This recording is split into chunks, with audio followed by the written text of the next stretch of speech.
important to America. They haul most of this nation's passengers and freight. Railroads take people where they want to go. They bring the products of the mines and farms to the cities and factories. And they deliver the foods and the tools and the other finished products that all of us need. In serving the people of America, trains must travel through cities, near homes, schools, and highways.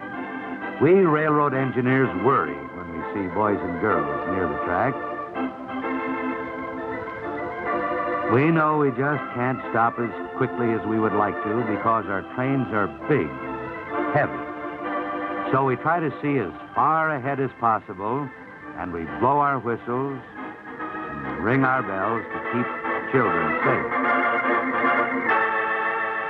At street crossings near schools, children are protected by police officers, junior traffic patrols. In every town and city, there are fine, safe places to play.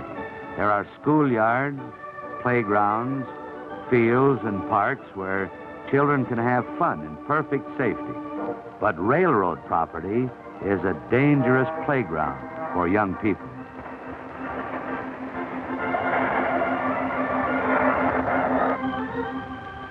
Not long ago, 5 children who live in my neighborhood went down toward the railroad yard on the way home from school. They noticed a hole in the fence, and being curious, they looked through. Some of them were not quite sure that they should go in, but Glenn, the oldest boy, soon persuaded them. This was a very busy yard, with many switch engines working, cars moving back and forth, but the children never gave a thought to the danger.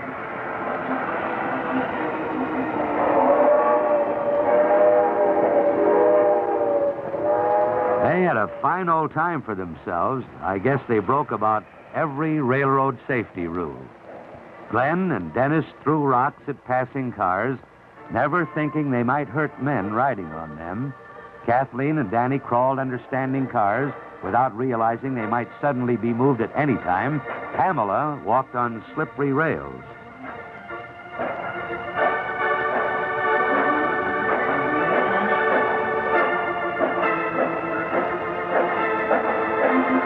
First, Glenn started climbing up the side of a car while the others watched.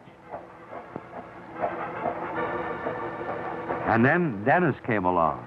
Of course, he had to follow the leader. Glenn saw a railroad policeman and warned the others. Officer Conway, patrolling the yard, saw them at about the same time. And my, how those children did run, with Officer Conway after them, but he was too far away to catch up. Dennis, in his haste, forgot his lunchbox. They all ran for the fence just as fast as their legs could carry them.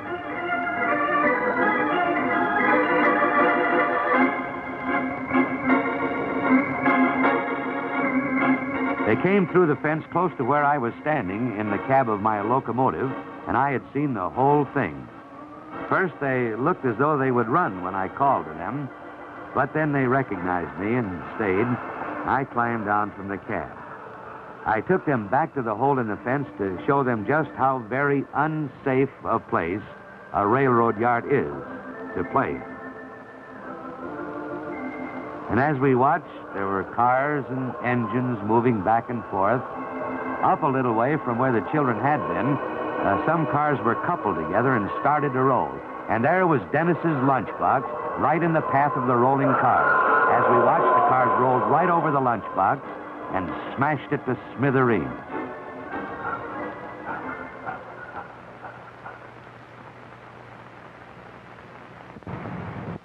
Now, I want you youngsters to just think what could have happened if you'd been where that lunchbox was.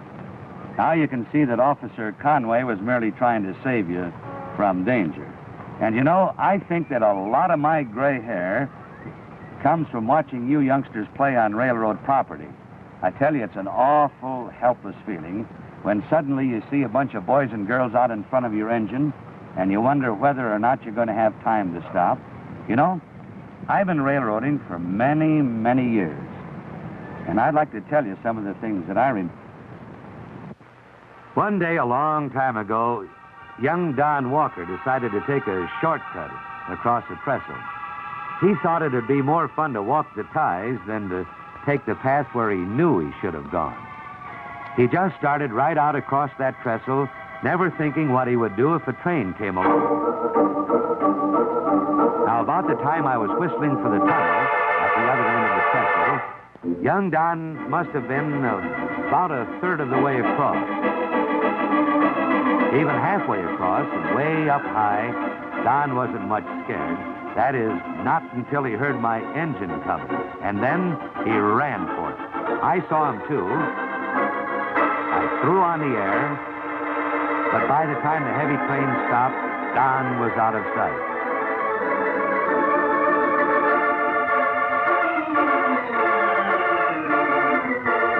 Don was mighty lucky. I saw him just in time, but not before he gave both of us the scare of our lives.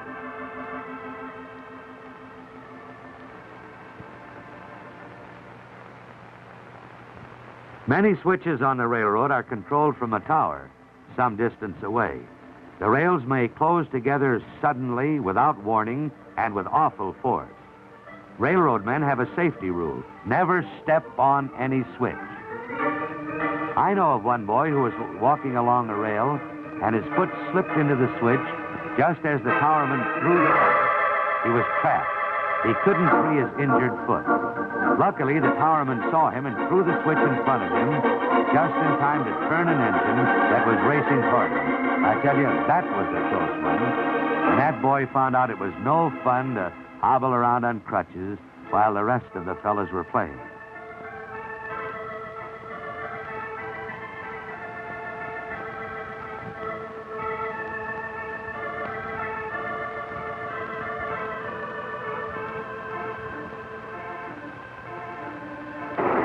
One of the worst things that children do is to throw rocks. They don't see any harm in throwing rocks at freight cars.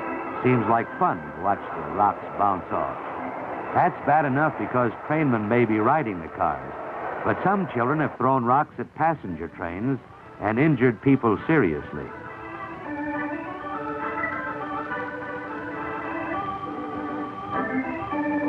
I remember a little girl who took a train ride with her mother. It was her first long trip, and she was happy and excited. Her mother let her sit by the window so she could watch the many interesting things they passed as they were riding along.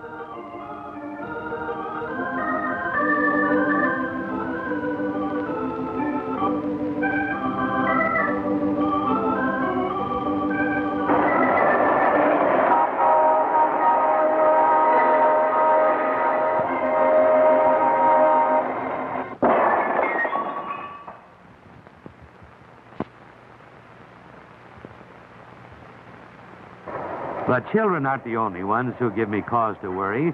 There are grown-ups, too, who do some mighty silly things and never realize the danger. People who race trains to the crossing have given me many of my gray hairs.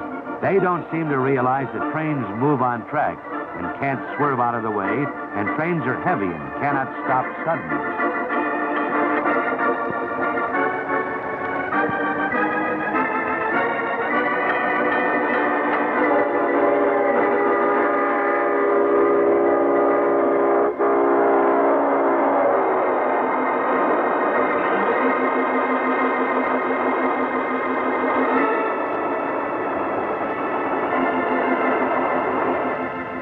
And speaking of crossings, there are proper places for people to cross the railroad tracks, and there are things to remember to make it perfectly safe. Look both ways before crossing any track.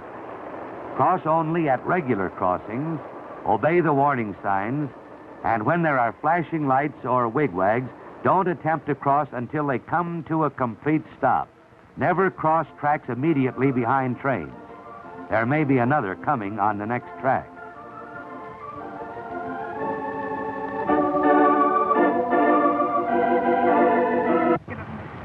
Well, of course, we all know that it's wrong to play on railroad tracks and in railroad yards. But what worries an engineer more than anything else is the thought of what might happen to one of you boys or girls.